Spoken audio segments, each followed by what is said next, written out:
ನಮಸ್ಕಾರ review channel ಗೆ ಸ್ವಾಗತ. ನಾನು ಸೌಖ್ಯ ಗಾಂವ್ಕರ್. ಕೈ ಸರ್ಕಾರಕ್ಕೆ ಎದುರಾಯಿತು ಮಹಾ ಮುಜುಗರ.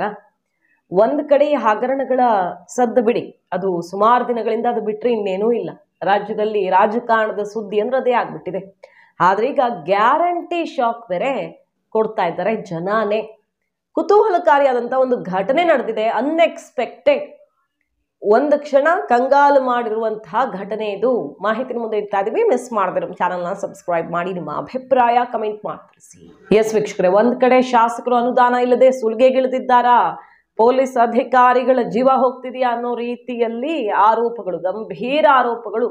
ವರ್ಗಾವಣೆ ದಂಧೆ ಮೊದಲಿಂದ ಇದ್ದಿದ್ದೆ, ಹೊಸದೇನೂ ಅಲ್ಲ ಈ ಸರ್ಕಾರ ಆ ಸರ್ಕಾರ ಅಂತ. ಆದ್ರೆ ಈಗ ಅನುದಾನ ಇಲ್ಲದ ಶಾಸಕರಿಗೆ ಇದೇ ಆಧಾರ ಆಗಿದೆ ಅನ್ನೋ ತನಕ ಆರೋಪಗಳು ಕೇಳಿ ಬರ್ತಿವೆ.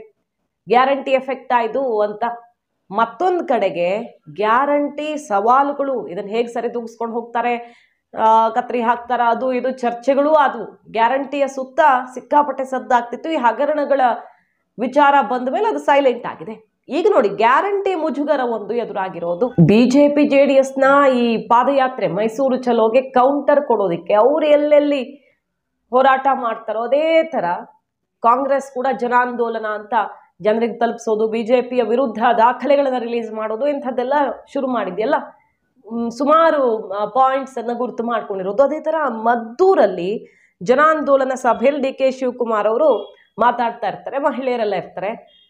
ಇನ್ನೂ ಶಾಕಿಂಗ್ ಅಂದ್ರೆ, ಯಾವುದೇ ಕಾರ್ಯಕ್ರಮ ಅದು ಬಿಜೆಪಿ ಆಗ್ಲಿ ಕಾಂಗ್ರೆಸ್ ಆಗ್ಲಿ JDS ಆಗ್ಲಿ, ಸಾಮಾನ್ಯ ಜಾಸ್ತಿ ಜನರನ್ನ ಸೇರಿಸಿರ್ತಾರೆ. ಯಾವುದೋ ಒಂದು ಪೊಲಿಟಿಕಲ್ ಪ್ರೋಗ್ರಾಮ್ ಇದೆ ಅಂದ್ರೆ ಜನ ತಾವಾಗ ಹೋಗಲ್ಲ, ಬನ್ನಿ ಅಂತ ಕರ್ಕೊಂಡು ಬರ್ಬೇಕಾಗತ್ತೆ ಕಾರ್ಯಕರ್ತರು. ಏನೋ ಒಂದು ವ್ಯವಸ್ಥೆ ಮಾಡಿರ್ತಾರೆ ಸಣ್ಣ ಪುಟ್ಟದ್ದು. ಸಾಮಾನ್ಯ ಪೊಲಿಟಿಕಲ್ ಪ್ರೋಗ್ರಾಮ್ಸ್ ಆಗೋದು ಹಾಗೆ ಅಲ್ವಾ ವಾಸ್ತವ. ಆದ್ರೆ ಕರ್ಕೊಂಡು ಬಂದವರೇ ಶಾಕ್ ಕೊಟ್ರ. ಗ್ಯಾರಂಟಿ ಅದು ಇದು ಮಾತಾಡ್ತಿರ್ತಾರೆ. DK ಶಿವಕುಮಾರ್ ಅವರು ಬರ್ತಿಲ್ಲ ಗೃಹಲಕ್ಷ್ಮಿ ಹಣ ಬರ್ತಿಲ್ಲ ಅಂತ ಕೂಗೋಕ್ ಶುರು ಆಗ್ಬಿಡುತ್ತೆ. ಅಂದ್ರೆ ಮಹಿಳೆಯರಲ್ಲಿದ್ದವರು ಬರ್ತಾ ಇಲ್ಲ ಗೃಹಲಕ್ಷ್ಮಿ ಅಂತ ಕೂಗುವ ಮೂಲಕ DK ಶಿವಕುಮಾರ್ ಅವರು ಮುಂದೆ ಏನ್ ಮಾತಾಡ್ಬೇಕು ಅಂತ ಗೊತ್ತಾಗದೆ ಕಂಗಾಲಾಗಿ ಹೋಗ್ತಾರೆ. ವಿಡಿಯೋ ಸಿಕ್ಕಾಪಟ್ಟೆ ವೈರಲ್ ಆಗಿ ಹೋಗಿದೆ. ನನ್ನ ತಾಯಂದಿರಿಗೆ ಗೃಹಲಕ್ಷ್ಮಿ ಯೋಜನೆಯಲ್ಲಿ 2,000 ರೂಪಾಯಿ ಮನೆ ಯಜಮಾನಿಗೆ ತಲುಪ್ತಾ ಇದೆ. ಬರ್ತದೆ, ತಲೆ ಕೆಡಿಸ್ಕೊಬೇಡಿ. ಬರ್ತದೆ, 1 ತಿಂಗಳು ಬಂದಿಲ್ಲ, 2 ತಿಂಗಳು ಬರ್ತದೆ. ಈಗ ನನ್ನ ತಾಯಂದಿರಿಗೆ ಗೃಹಲಕ್ಷ್ಮಿ ಯೋಜನೆಯಲ್ಲಿ 2,000 ರೂಪಾಯಿ ಮನೆ ಯಜಮಾನಿಗೆ ತಲುಪ್ತಾ ಇದೆ. ಬರ್ತದೆ, ತಲೆ ಕೆಡಿಸ್ಕೊಬೇಡಿ. ಬರ್ತದೆ, 1 ತಿಂಗಳು ಬಂದಿಲ್ಲ, 2 ತಿಂಗಳು ಬರ್ತದೆ. ಈಗ ಬೆಲೆ ಜಾಸ್ತಿ ಆಗೋಯ್ತು.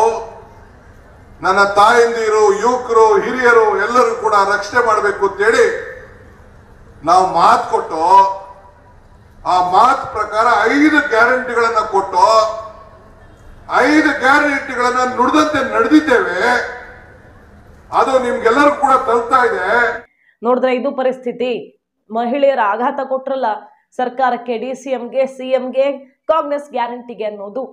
ಈಗ ಗೃಹಲಕ್ಷ್ಮಿ ಹಣ ಎಷ್ಟು ದಿನಗಳಿಂದ ಬಂದಿಲ್ಲ ನೋಡ್ತಾನೆ ಇದೀವಿ. ಲಕ್ಷ್ಮೀ ಹೆಬ್ಬಾಳ್ಕರ್ ಅವರು ಕಳೆದ ವಾರ ನೆಕ್ಸ್ಟ್ ವೀಕ್ ಬರುತ್ತೆ ಅಂದ್ರು. ಎಲೆಕ್ಷನ್ ಆದ್ಮೇಲೆ ಗೃಹಲಕ್ಷ್ಮಿ ಹಣ ಯಾಕೆ ಬರ್ತಿಲ್ಲ ಅನ್ನೋ ಪ್ರಶ್ನೆ ಎದ್ದಿದೆ. ಮುಂಚೆ 2 ತಿಂಗಳದ್ ಸೇರ್ಸ್ ಹಾಕಿದ್ರು. ಎಲೆಕ್ಷನ್ಗೋಸ್ಕರ ಒಟ್ಟಿಗೆ 2 ತಿಂಗಳು 3 ತಿಂಗಳು ಕೊಟ್ರೆ 4,000 6,000 ಒಟ್ಟಿಗೆ ಹಣ ನೋಡಿದ್ರೆ ಜಾಸ್ತಿ ಸೆಳಿಬಹುದು ಅನ್ನೋ ಪ್ಲಾನು ಅಂತೆಲ್ಲ ಆರೋಪಗಳು ಕೇಳಿ ಬಂದ್ವು. ಆಯ್ತು, 1 ತಿಂಗಳು ಲೇಟ್ ಆಗತ್ತೆ ಬಿಡುತ್ತೆ. ಈಗ ಎಲೆಕ್ಷನ್ ಆದ್ಮೇಲೆ ಈ ರೀತಿ ಟೆಕ್ನಿಕಲ್ ಪ್ರಾಬ್ಲಮ್ ಆಗಿದೆ. ಏನಾಗಿದೆ, ಯಾಕೆ ಇಷ್ಟು ಸಮಸ್ಯೆ ಆಗ್ತಿದೆ? ಒಂದ್ ಕಡೆ ಆಧಾರ್ ಜೋಡಣೆ ಇಲ್ಲ, ಮತ್ತೊಂದಿಲ್ಲ, ಬ್ಯಾಂಕ್ ಡೀಟೇಲ್ಸು ಅಂತ ಕೆಲವರಿಗೆ ಹೋಗ್ತಾನೆ ಇಲ್ಲ, ಪ್ರಾಬ್ಲಮ್ಮೇ ಆಗ್ಬಿಟ್ಟಿದೆ. ಇನ್ನೊಂದ್ ಕಡೆ ಬರ್ತಾ ಇರೋರ್ಗೂ ಕೂಡ ಪೆಂಡಿಂಗ್ ಆಗಿದೆ. ಇನ್ನು ಎಷ್ಟು ತಿಂಗಳು ಮುಂದೂಡುವಂತ ಪ್ಲಾನ್ ಹಾಗಾದ್ರೆ? ಈಗ ಸರ್ಕಾರ ಸಮಜಾಯಿಷಿ ಕೊಟ್ಕೊಂಡು ಡ್ಯಾಮೇಜ್ ಕಂಟ್ರೋಲ್ ಮಾಡ್ತಾನೆ ಇದೆ. ಅಲ್ಲೂ DK ಶಿವಕುಮಾರ್ ಅವರು ಒಂದ್ಸಲ ಕಂಗಾಲಾಗಿ ಏನ್ ಮಾತಾಡ್ಬೇಕು ಗೊತ್ತಾಗದೆ ಗ್ಯಾಪ್ ತಗೊಂಡು ಬರುತ್ತೆ ಇನ್ನೊಂದು ಕೆಲವು ದಿನಗಳಲ್ಲಿ, ನಾಳೆ ನಾಡಿದ್ದಷ್ಟೊತ್ತಿಗೆ ಬಂದೇ ಬಿಡುತ್ತೆ ಅಂತ ಅಲ್ಲಿ ಡ್ಯಾಮೇಜ್ ಕಂಟ್ರೋಲ್ ಮಾಡ್ತಾರೆ. ಆದ್ರೆ ಒಂದ್ಸಲ ಈ ಅಕ್ಕಿ ದುಡ್ಡು ಹಾಕ್ತಿದಾರಲ್ಲ 5 kg ಅದು ಬರಲ್ಲ, ಒಂದ್ಸಲ ಗೃಹಲಕ್ಷ್ಮಿ ಬರಲ್ಲ. ಅಂದ್ರೆ ಸರ್ಕಾರಕ್ಕೆ ಒತ್ತಡ ಆಗಿ ಅಲ್ಲಿಂದ ಅಲ್ಲಿಗೆ ಬ್ಯಾಲೆನ್ಸ್ ಮಾಡ್ತಿದ್ದಾರ. 1 ತಿಂಗಳು ಇದು ಬ್ಯಾಲೆನ್ಸ್ ಇಡೋದು, ಇನ್ನೊಂದು ಮ್ಯಾನೇಜ್ ಮಾಡೋದು, ಇನ್ನೊಂದು ತಿಂಗಳು, ಆ ರೀತಿ ಬ್ಯಾಲೆನ್ಸ್ ಮಾಡೋಕ್ಕೋಸ್ಕರ ಈ ಸಮಸ್ಯೆ ಆಗ್ತಿದೆಯಾ ಗೊತ್ತಿಲ್ಲ. ಯಾಕಂದ್ರೆ ಒಂದು ಹೋಗ್ತಿದೆ ಅಂದ್ರೆ ಇನ್ನೊಂದು ಹೋಗ್ಬೇಕಲ್ಲ ದುಡ್ಡು.